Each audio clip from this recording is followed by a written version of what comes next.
সরকারি চাকরিতে কোটা প্রথার সংস্কার ও শেষে সরকার পতনের দাবিতে আন্দোলনের মুখে গত কয়েকদিন উত্তাল হয়ে উঠেছিল দেশের পরিস্থিতি।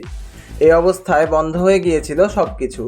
ছাত্র জনতা ও সাধারণ মানুষের তীব্র আন্দোলনের মুখে শেষ পর্যন্ত শেখ হাসিনা সরকারের পতনের পর ধীরে ধীরে স্বাভাবিক হতে শুরু করেছে জনজীবন, স্বাভাবিক হতে শুরু করেছে ক্রিকেটাঙ্গনও। গত কয়েকদিন বিরতির পর আজ শুরু হয়েছে পাকিস্তান সফরকে সামনে রেখে জাতীয় দলের প্রস্তুতি।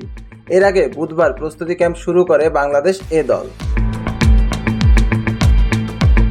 সকাল থেকেই মিরপুর শেরেবাংলা জাতীয় ক্রিকেট স্টেডিয়ামে আসতে শুরু করেন জাতীয় দলের ক্রিকেটাররা।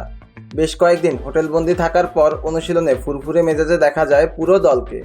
পাকিস্তানের সঙ্গে বাংলাদেশের এই সিরিজটা ছিল পূর্ব নির্ধারিত।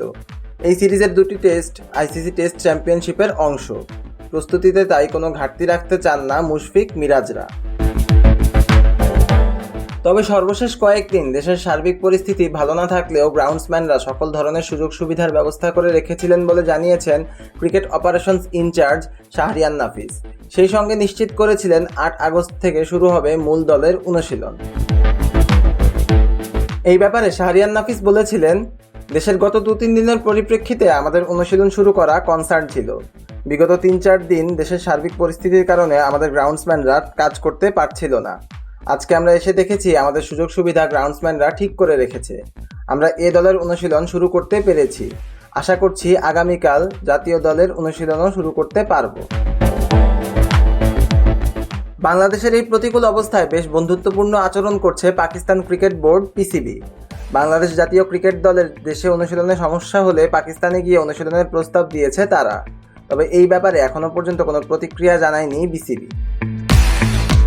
দ্য এক্সপ্রেস ট্রিবিউনের বরাতে জানা যায়, বাংলাদেশ দলকে রাওয়ালপিন্ডিতে অনুশীলনের সব ধরনের সুযোগ সুবিধা ও নিরাপত্তা দিতে প্রস্তুত পাকিস্তান ক্রিকেট বোর্ড। গুরুত্বপূর্ণ এই সিরিজ শুরুর আগে বাংলাদেশে ব্যাহত হচ্ছে টাইগারদের অনুশীলন। টাইগাররা যাতে যথাযথ অনুশীলন করতে পারে সেই লক্ষ্যেই এই প্রস্তাব পিসিবির। ভারতীয় সংবাদ সংস্থা পিটিআইকে পিসিবির এক কর্মকর্তা জানিয়েছেন, বিসিবিকে ইতোমধ্যেই এই প্রস্তাব জানানো হয়েছে। সেখানে এটাও দাবি করা হয়, সরকার পতনের পর বিসিবি সভাপতি নাজমুল হাসান পাপন বাংলাদেশের বাইরে রয়েছেন। ফলে অভিভাবক শূন্যই বলা যায় ক্রিকেট বোর্ডকে।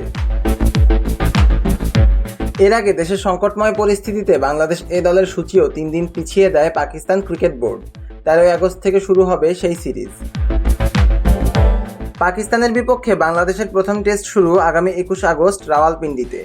দ্বিতীয় ও শেষ টেস্ট হবে 30 আগস্ট। ভেন্যু করাচির জাতীয় ক্রিকেট স্টেডিয়াম। সিয়াম তালুকদার, অনফিল্ড।